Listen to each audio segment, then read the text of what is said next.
Está no ar o DB Talks. É isso mesmo. A partir de agora, você nos acompanha por aqui com um bate-papo leve, descomplicado e sem juridiquês.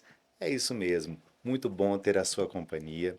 E hoje já vamos começar com um assunto daqueles que mexem com o coração da advocacia: provas digitais. É isso mesmo.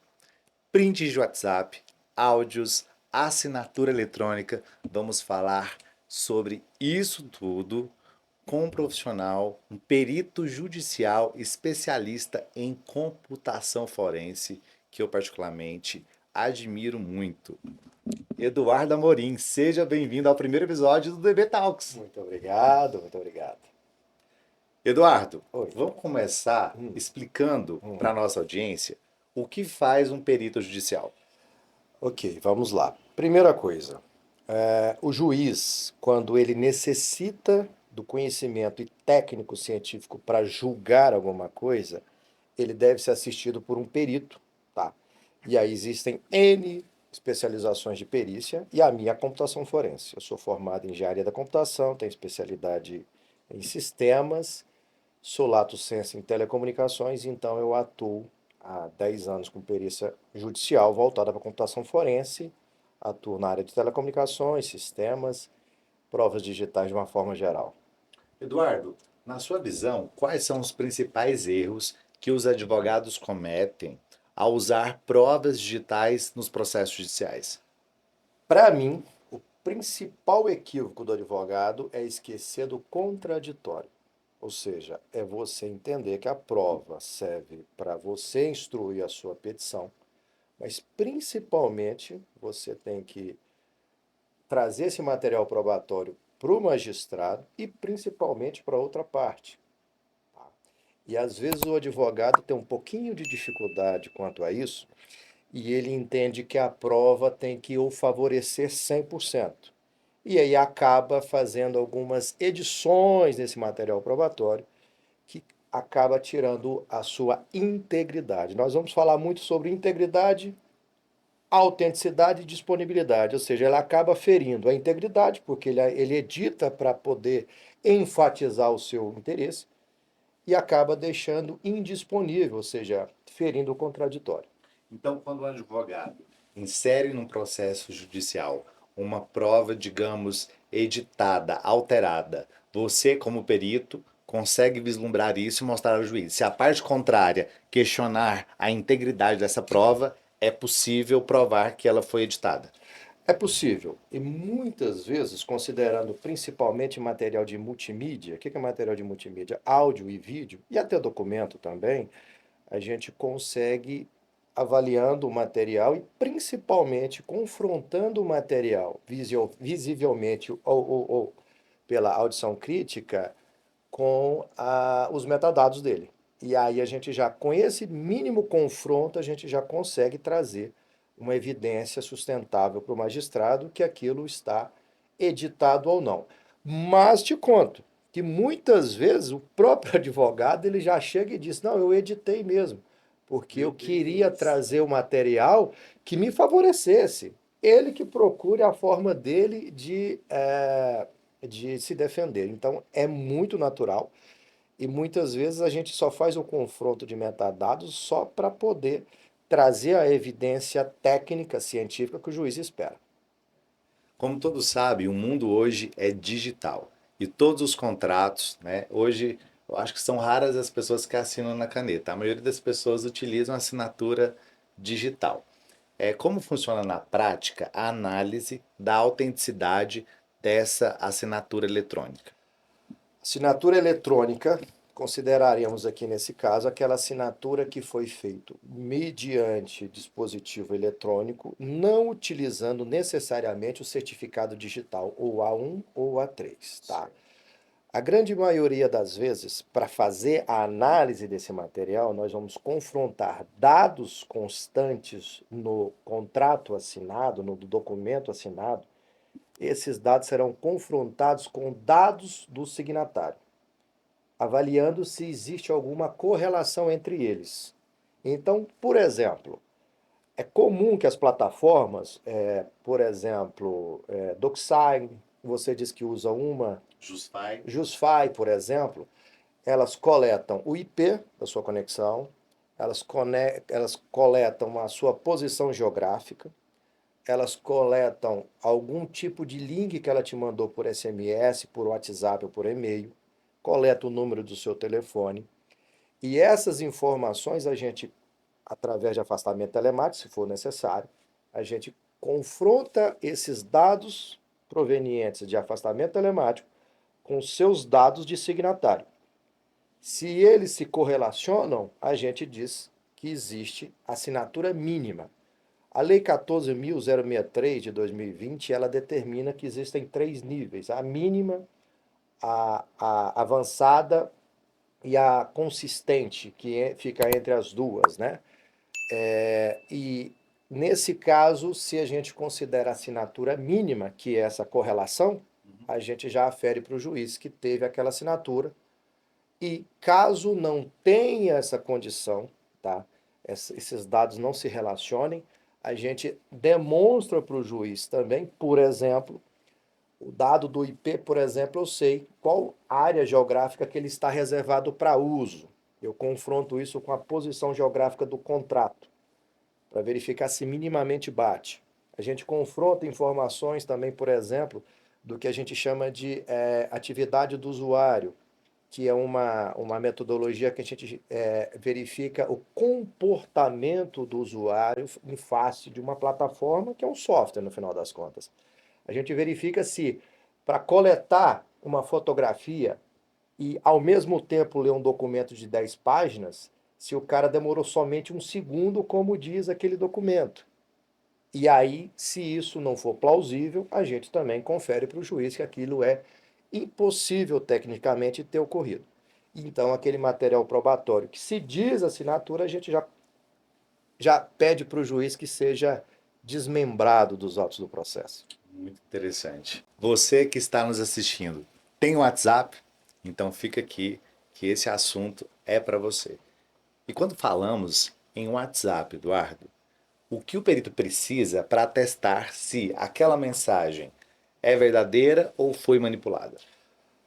Olha só, no começo da nossa entrevista, do nosso bate-papo, eu falei que o juiz, quando precisa de conhecimento técnico e científico, ele é assistido por um perito. Então, métodos científicos e técnicos sempre são utilizados para tudo. O que a gente faz? Eu também falei sobre os metadados. A gente primeiro verifica qual foi o método científico para extração dos dados dessa conversa de WhatsApp e verifica se eles confrontam, se eles batem com os métodos esperados, principalmente determinados pelo SENASP, que é a Secretaria Nacional de Segurança Pública. Por mais que esteja falando de segurança pública, ela tem uma relação com as normas, principalmente a ISO 27037, que trata da prova digital. Então, a primeira coisa, o método de extração é um método válido? Sim ou não? Então, é simples assim. É método válido, a gente vai confrontar agora metadados. A gente vai verificar se aquela conversa está íntegra, autêntica, disponível e principalmente se os metadados dos arquivos multimídia, que são facilmente intercambiáveis entre as partes, se esse material confere com os dados dos metadados desse material multimídia. Então a gente literalmente confronta data e hora com data e hora. E aí avalia também via método de análise de metadados, que é um método válido, se aquele material probatório pode ser considerado íntegro e autêntico. Certo. Eduardo, eu tenho visto que muitos advogados utilizam a ata notarial. Então, eles pegam o aparelho celular, as conversas de WhatsApp, vão até o cartório de tabelionato de notas e redigem essa ata notarial. O que você me diz sobre esse tipo de prova? Eu vou dizer para o advogado, está saindo um vídeo que a gente está fazendo um exame pericial em um material que foi produzido exatamente assim. Acredite se quiser. O áudio lavrado em ata notarial foi produzido por IA. Meu Deus. Foi produzido por IA. E quando você ouve o áudio, porque são métodos, então a audição crítica é um método utilizado e válido. Quando você faz a audição crítica daquilo que foi lavrado em ata, você percebe claramente que é uma voz robotizada, que por sua vez tem características da voz do interlocutor que atribuem a ele a gravação. Mas é tão simples você analisar isso, porque eu estou falando com você, estou colocando algumas interjeições, tal.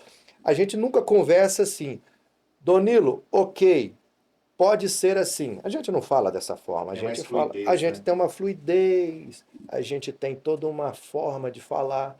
Então, até a própria robotização do IA já é um indício para o advogado requerer o pedido de nulidade daquele material, e eu considero um tanto quanto arriscado, por mais que seja aceito nos autos do processo a ata, de que a partir do momento que nós temos ferramentas de IA, simplesmente acatar como sendo a ata notarial algo inequívoco, sem necessidade de qualquer outro tipo de confronto com análise pericial, metadados, enfim, métodos científicos esperados. Ou seja, se um advogado ele dá de frente com uma ata notarial, né, mensagens de WhatsApp, ele pode contratar um perito para analisar a autenticidade daquela prova que ele juntou nos autos, né? Não é porque ele transformou as conversas de WhatsApp em uma ata notarial que ela vai ter validade jurídica. Ela ainda pode ser confrontada pela parte contrária. Exatamente, porque o trabalho do notariante, do cartorário, da pessoa que fez aquela ata, literalmente é transcrever aquilo que ele vê e aquilo que ele ouve. Mas ele não tem o conhecimento técnico e científico para poder avaliar metadados, audição crítica, confronto de outras informações, principalmente a coerência lógica e textual daquelas mensagens. Então eu digo ao advogado o seguinte: primeira coisa, ouça ou leia aquilo que foi apresentado em ata e verifique se existe uma coerência lógica e textual naquilo que se apresenta como prova. Se você perceber que não, corre atrás de um perito judicial. O tema agora é golpe do falso advogado. Inclusive, eu já sofri, né? Já sofri não. Já se passaram por mim tentando falar com alguns clientes. E é um golpe que vem se espalhando por todo o Brasil. Como identificar esses sinais de fraudes e proteger os nossos clientes, Eduardo? Donilo, é um pouquinho complexo essa resposta. Vamos lá. Primeira coisa é que, em tese, os processos judiciais eles são públicos. Então, o que os fraudadores fazem? Eles procuram esse material, que na verdade são os autos do processos públicos, e de lá tiram informações sobre pessoas e principalmente sobre os advogados. Os advogados, obviamente, eles, quando vão fazer o seu site, por exemplo, eles colocam no seu site sua fotografia bonita, tal, todo arrumadão, todo bonitão, Nas redes sociais também. também. E aí o pessoal simplesmente joga o nome do advogado, consegue acessar o site, a rede social e de lá tira fotografia que dá condições dele montar o ataque de phishing, de pescar literalmente. O que é esse ataque?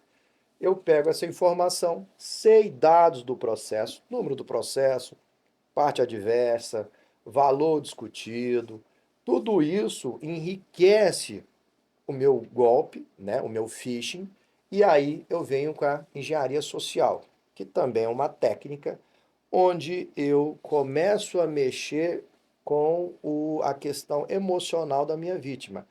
Você só tem 48 horas para fazer o depósito, porque a coisa está precluindo. O juiz deu 24 horas para você pagar as taxas de recebimento, as taxas de liberação. Você tem 72 horas para aquilo. Então, tudo isso devidamente misturado, fotografia do advogado, número do processo, informações da parte adversa, valor discutido e ainda vem com a engenharia social, que mexe com o psicológico da vítima, isso tudo torna praticamente impossível que o golpe seja mitigado. Agora, o que o advogado pode fazer é, ainda em fase contratual, dizer ao cliente que qualquer comunicação deve ser feita por um canal diverso àquele que é utilizado nos golpes. Por exemplo, se o golpe é por WhatsApp, então diga que toda a comunicação se dará por e-mail tal, ou por, Excelente essa ou, alternativa. é, ou por telefone tal, e que nenhuma comunicação será feita mediante WhatsApp. É o mesmo que o advogado faz, isso você já deve ter acompanhado milhões de vezes. O advogado, quando ele termina a peça dele, ele diz assim: todas as intimações devem ser dirigidas ao canal tal, sob pena de nulidade. Se ele usar a mesma estratégia para o cliente dele, ele já mitiga esse risco. Porque, infelizmente, o documento, o processo será público, até se prove o contrário. A engenharia social e o phishing são coisas que acontecem desde antes da informática. Tá? Então, você não conseguiria resolver esse problema que não fosse definir claramente um canal, tá? E muitas vezes esse canal pode constar até uma senha, literalmente, tá? Ou um sistema de informática que venha com dados e tal, e que essa informação fosse devidamente validada entre dois pontos, entre o canal, os interlocutores, entre aquele que manda a mensagem e aquele que recebe a mensagem. E é possível rastrear essa mensagem falsa? É necessário fazer um trabalho adjunto, um conjunto, melhor digo, em relação à polícia, Ministério Público e Judiciário, de forma que a celeridade seja o motor principal dessa investigação, porque você muito bem sabe que os caras utilizam de chips, que são chips comprados em nome de terceiros, dão o golpe e depois desfazem desse chip ou daquela conta telemática de maneira a nunca conseguir serem rastreados. Então, a celeridade e a cooperação entre esses três entes consegue sim inibir. E aí eu acredito que a partir do momento que alguns forem devidamente condenados, os outros vão perceber que o golpe foi por água abaixo. Eduardo, as pessoas falam muito que o futuro vai ser digital. Eu discordo. O presente é digital, né? E como você enxerga as provas digitais, né, nos processos judiciais? Porque na minha visão, acho que em poucos anos não vão existir mais provas físicas nos processos judiciais. Até 10 anos atrás, os processos eram físicos, né, de papel. Né? Eu até falei com o Dr. Gustavo Reck, nós estagiamos juntos e acompanhamos esse período em que o judiciário era todo de papel. Hoje, o processo é totalmente eletrônico, né? Como você vislumbra a utilização dessas provas digitais nos processos judiciais? Primeira coisa, nós vamos ter que trabalhar com um outro ente de armazenamento de material, porque os peticionadores, os peticionamentos eletrônicos, ESAGE, Projude, EPRO, PJE. PJE, recebe material em formato PDF, alguns outros recebem um MP4 e tal, né? E aquilo que eu falei lá no começo. E aí o advogado, ele tem uma certa dificuldade, e quando eu falo essa dificuldade, eu vejo que ele tem até boa fé. Mas, por exemplo, Ele tem que ser advogado e TI. aí ele vai produzir um vídeo de um acidente que aconteceu, por exemplo, um vídeo de uma confissão que alguém fez sobre tal coisa. Aí ele vai no material original, esse material original de boa fé é íntegro, autêntico e ele quer torná-lo disponível. Só que aí ele olha e como é que eu faço isso? Eu ponho num CD, não usa mais. Eu ponho num disco, mas eu não sei como é que eu garanto a integridade, eu não sei gerar o hash. Eu faço o quê? Eu dou uma comprimida nesse material para tentar levar num pendrive menor e dar disponibilidade para outro advogado. Então eu acredito que o próprio sistema de peticionamento vai ter que se estabilizar para a prova digital, porque ele deverá facilitar para o advogado como é que ele coloca esse material probatório nos autos e, se possível, assim como já existem algumas ferramentas como o Verifact, por exemplo, que esse material, quando imputado nessa pasta digital, nesse ambiente correlacionado com o peticionamento, alguns, alguns elementos da perícia digital já aconteçam. Por exemplo, geração do hash, leitura dos metadados para apresentar para quem está vendo e para quem precisa verificar o que está acontecendo. E outros, por exemplo, que garantam que, pelo menos eu sei que ele é íntegro, como se apresenta, ou seja, o princípio da cadeia de custódia, aí é só o perito que vai conseguir verificar. Mas, principalmente, eu já tenho duas coisas que já salvam bem. O hash, O que porque é hash mesmo? o que é o hash? O hash é um resumo matemático de um bloco de informações que esteja no formato digital. Significa dizer que um arquivo de 1 KB tem um hash e uma informação de 10 terabytes também tem um hash. Significa dizer que se eu pego esse bloco de informações de 10 terabytes e altero um pedacinho dele, o hash vai identificar que aquele pedacinho foi alterado. Ou seja, é como se fosse um código CIF lá do produto agropecuário. Eu olho ele para verificar a rastreabilidade. Se entre você e eu houve alguma alteração. E nesse caso, tem alteração e adulteração. Simples assim.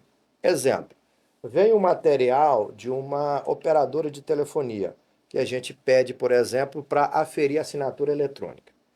Esse material vem e, de repente, o estagiário abre aquele material que veio num software que não está homologado para tanto. Ele acaba alterando o Unicode, né, a codificação do arquivo, e aí pede-se algum tipo de informação ou altera-se algum tipo de informação, de tal maneira que o hash já vai condenar que aquele material já não bate com aquele que foi produzido pela operadora. E não necessariamente agora você precisa abrir o arquivo, olhar item a item para verificar e ficar confrontando um com o outro. O hash serve para isso. É literalmente o código CIF, que tem lá na área agropastoril, que foi migrada, por assim dizer, para a área da computação, porque facilita o bater o olho e falar: opa, isso aqui não bate com o original. O detalhe é o seguinte: quando a gente fala de hash, a gente está olhando principalmente para o princípio da cadeia de custódia. Significa dizer que lá na origem foi produzido esse material e gerou um hash, assim como eu estou dizendo. O advogado fez um vídeo de alguém que está confidenciando alguma situação que ele entende que é de direito dele reclamar na justiça. Ele pegou esse vídeo, que é a prova, jogou lá nesse adendo do peticionamento eletrônico, gerou o hash, gerou os metadados e tal. Então ali é o princípio de tudo. Então o hash é gerado. Se outro advogado, por exemplo, abre aquele material num software que não é homologado para tanto e gera uma diferença, e aí ele questiona essa diferença nos autos, o juiz já bate o olho e fala: peraí, mas o seu hash é diferente do hash dele, você alterou o material ou adulterou o material. Então, essa simplicidade, ela precisa ser entendida nos autos do processo, no peticionamento eletrônico, para auxiliar todo mundo, porque só PDF hoje não dá mais. Eduardo, qual dica você dá para o advogado que está nos assistindo, que deseja utilizar provas digitais em um processo ou deseja até contestar as provas digitais apresentadas pela parte contrária?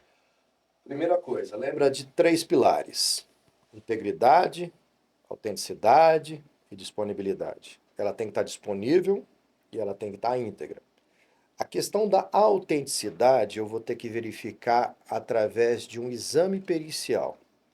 Então, se eu consigo trazer um perito judicial que seja especialista na área para avaliar isso para mim, eu já estou com os meus 3 pilares de pé e aquela prova é aceitável.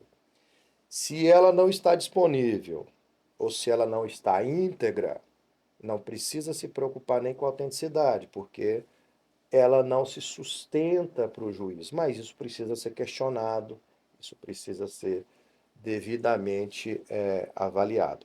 Mais importante do que a prova juntada nos autos é a garantia do contraditório, que isso é do advogado. Por exemplo, se você grava um vídeo de alguma situação que você considera que deve ser reclamada na justiça, todo aquele material que foi gravado, ele precisa ser mantido dando contraditório.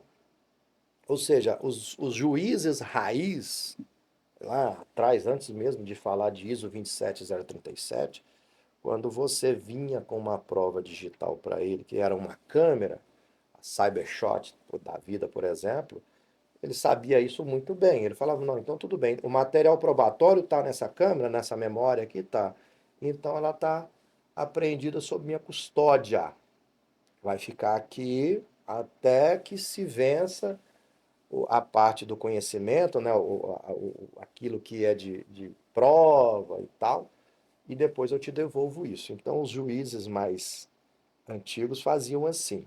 E isso precisa ser ainda bem avaliado, porque lembre-se sempre de uma coisa: a prova digital é facilmente manipulável, ela é facilmente alterável. Lembra da história de que você pega o material, abre num software que não é o software homologado para tanto, ele altera alguns bits que aquilo pode condenar o material todo. Então, como é muito fácil, o certo sempre é: guarda a prova na sua origem, tá? Faça duplicação forense desse material e faça o exame no material duplicado. E se precisar voltar no tempo, aquele material original ali se encontra. E a tal ISO que eu falei, que é a 27037, exatamente diz isso. Exatamente diz do princípio da auditabilidade, repetitibilidade, reprodutibilidade e principalmente da justificabilidade. Por exemplo, existem também métodos científicos que diz que se eu não puder fazer a extração de dados usando ferramentas como Cellebrite e outras, eu posso fazer fotografia do que se apresenta na tela daquele aparelho e aquilo deve ser devidamente constado num relatório policial ou num relatório pericial de aquilo era a forma possível de ser feita. Ou seja, justifica-se que eu só usei isso porque é a única maneira de fazer prova do que se encontra naquele dispositivo. Eduardo, a ferramenta que você falou é a Celebrate?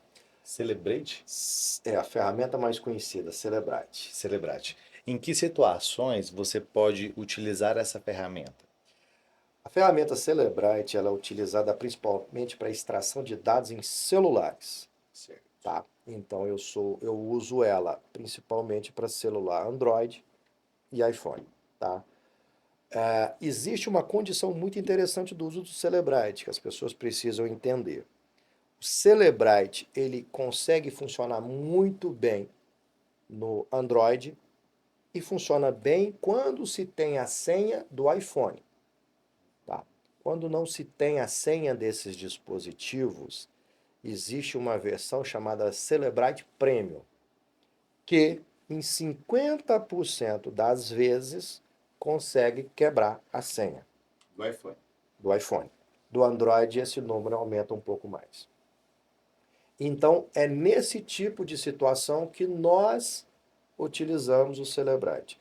E o Cellebrite tem uma condição interessante, presta bem atenção na palavra, uma condição de recuperação de mensagens de WhatsApp.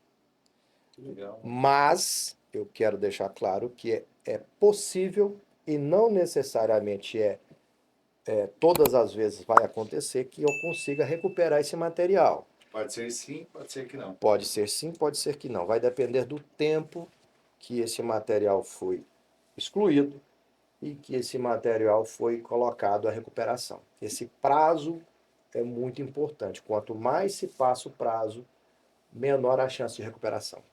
A gente viu aqui que a tecnologia avança e muito, e o direito precisa acompanhá-la. Eduardo, como é que o nosso público faz para te acompanhar nas redes sociais, para te encontrar, para te contratar, caso seja necessário? Primeiro, eu mantenho um perfil no Instagram onde eu coloco alguns materiais que a gente vai verificando e a gente vai produzindo alguns vídeos. Ainda está bem no começo, mas a gente vai melhorar, vai deixar ele ainda mais elucidativo em relação a principalmente ao material de IA, tá? @perito Eduardo Amorim. Nós temos também o site, que é alvesamorimpericia-digital.com.br, que também nós temos alguns artigos. Esses artigos nós já estamos produzindo eles há quase 5 anos, então já está uma riqueza de conteúdo maior do que na rede, mas também a gente está providenciando melhorias, principalmente para cenários de caso real. E além disso, eu tenho o meu LinkedIn, que é Perito em Informática, LinkedIn Perito Informática ou o linkedin.com/barra Alves Amorim Perícia Digital. Muito obrigado por sua participação aqui no DB Talks. Foi realmente muito elucidativo, né? Você esclareceu dúvidas que eu tinha, né, sobre essas provas digitais e como a gente já falou aqui, o processo é digital, as provas são digitais, não é mais o futuro, gente, é o presente. Muito obrigado por sua participação, Eduardo. Muito obrigado. E você que está aí nos assistindo no DB Talks, gostou? Tem muito mais conteúdo vindo aí pela frente. A gente espera aqui nos próximos episódios. Até mais. Tchau!